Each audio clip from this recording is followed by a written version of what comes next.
গত সরকারের আমলে ইচ্ছাকৃতভাবে কিন্তু এটাকে পিছিয়ে রাখা হয়েছে। টাকা পয়সার যে ব্যাপার সেটা সমাধান হোক, দুঃখ প্রকাশ করুক, মাফ চাক, দ্বিপাক্ষিক সম্পর্ককে যাতে খুব স্মুথলি এগোতে পারে এই জন্য এদেরকে পিছনে ফেলতে হয়।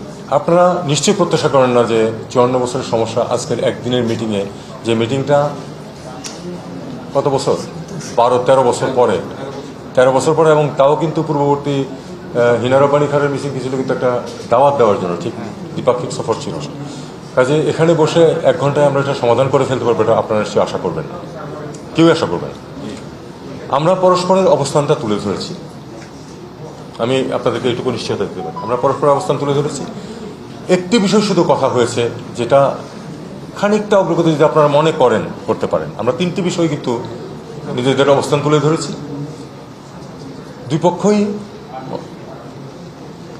একটি বিষয় আমরা ঠিক করেছি যে এই জিনিসগুলোকে আমাদেরকে সমাধান করতে হবে এবং দ্বিপাক্ষিক সম্পর্ককে যাতে খুব স্মুথলি এগোতে পারে এই জন্য এদেরকে পিছনে ফেলতে হবে। এবং দুই পক্ষই এটুকু এগ্রি করেছি যে আমরা এই নিয়ে কথা বলবো এবং চেষ্টা করব এই ইস্যুগুলি যেন আগামীতে বা কোনো এক পর্যায়ে, একদিনে হয়ে যাবে না, এটা আমরা এটাও স্বীকার করেছি যে ঝট করে আমরা একদিনে বসে এটা সমাধান করতে পারবো না। এত 24 বছরের কী বলে 54 বছরের ইস্যু। আমরা একমত হয়েছি যে আমরা এটা নিয়ে কথা বলবো আলাদাভাবে, এমনভাবে যাতে করে এই জিনিসগুলিকে আমরা পেছনে ফেলতে পারি। এছাড়া আমরা পরস্পরের নিজেদের যে অবস্থানগুলো সেগুলো আমরা ব্যক্ত করেছি। একেবারে এক শব্দে আপনারা এটার উত্তর দিতে পারি যে না, ত্রিপাক্ষিক ব্যবস্থাটাতে চীনের উৎসাহ আছে, পাকিস্তানের উৎসাহ আছে। আমরা কিন্তু বলেছি যে ঠিক এভাবে ত্রিপাক্ষিক না, আমরা বরং বলেছি যে আপনারা চতুর্পাক্ষিক করেন, আরও দেশকে নিয়ে আসেন, আমরা একসাথে করছি। আমাদের সেই অবস্থান কিন্তু এখনও তাই আছে এবং এটা তারা কিন্তু কগনিজেন্সে নিয়েছে এবং আগামীতে হয়তো সেটা হবে। তো শেষ করতে দেন আমাকে। তো এটার কারণে কিন্তু এই যে আমরা পাকিস্তানের সাথে সম্পর্ক উন্নয়ন করছি তা না। এটা খুব সহজভাবে আমি আপনাদেরকে আগেও বলেছি, সেটা হলো যে পাকিস্তানের সাথে সম্পর্ক গত সরকারের আমলে ইচ্ছাকৃতভাবে কিন্তু এটাকে পিছিয়ে রাখা হয়েছে। আমি আপনাদেরকে আগেও বলেছি, এখন আবার বলছি, আমরা একটি স্বাভাবিক সম্পর্ক চাই পাকিস্তানের সাথে, যেমন আমরা অন্যান্য বন্ধু দেশের সাথে চাই, ঠিক সেরকমই, এর চেয়ে বেশি কিছু না।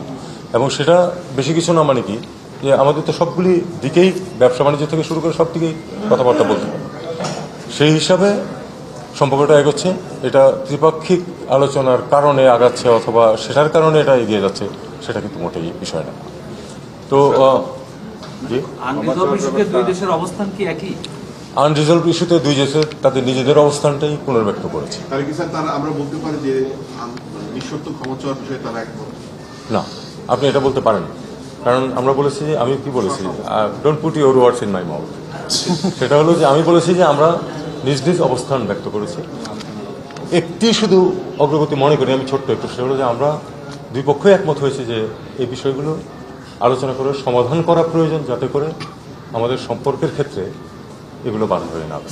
এবং আমরা দুই পক্ষ এ ব্যাপারেও একমত হয়েছি যে আমরা একদিনে বসে এটা সমাধান করে ফেলতে পারি। আমি অবশ্যই একমত না, একমত হলে তো সমস্যাটা সমাধান হয়ে যেত তাহলে তাদের মতো করে, তাই না? আমি তো বললাম আপনাকে যে আমরা আমাদের অবস্থানটা বলেছি, ওনারা ওনাদের অবস্থানটা বলেছে। 3টা বিষয় আমরা তো আমাদের অবস্থান তুলে ধরেছি, দ্বিতীয় বিষয় কিন্তু 3টি বিষয়ে স্যার তাদের অবস্থানটা কি তুলে ধরেছে সেটা জানতে। তাদের অবস্থান তাদেরকে যেটুকু জিজ্ঞেস করেছেন বলেছিল ওটুকু, আমি সেটা কিছু বলতে চাই না। বাংলাদেশের অবস্থান খুব পরিষ্কার। আমরা চাই যে হিসাবপত্র হোক এবং আমাদের এই যেটা যে টাকা পয়সার যে ব্যাপার সেটা সমাধান হোক। আমরা চাই যে এই যে এখানে গণহত্যা হয়েছে সেটার ব্যাপারে তারা দুঃখ প্রকাশ করুক, মাফ চাক, এবং আমরা চাই যে যে আটকে পড়া মানুষগুলি আছে তাদেরকে তারা ফেরত নেয়। কিন্তু আটকে পড়া মানুষগুলির ব্যাপারে আমাদের অভ্যন্তরীণভাবে আমি কিছু তথ্যের সম্মুখীন হয়েছি, সেটা অবশ্যই এখানে এ নিয়ে আমরা কোনো কথা বলিনি।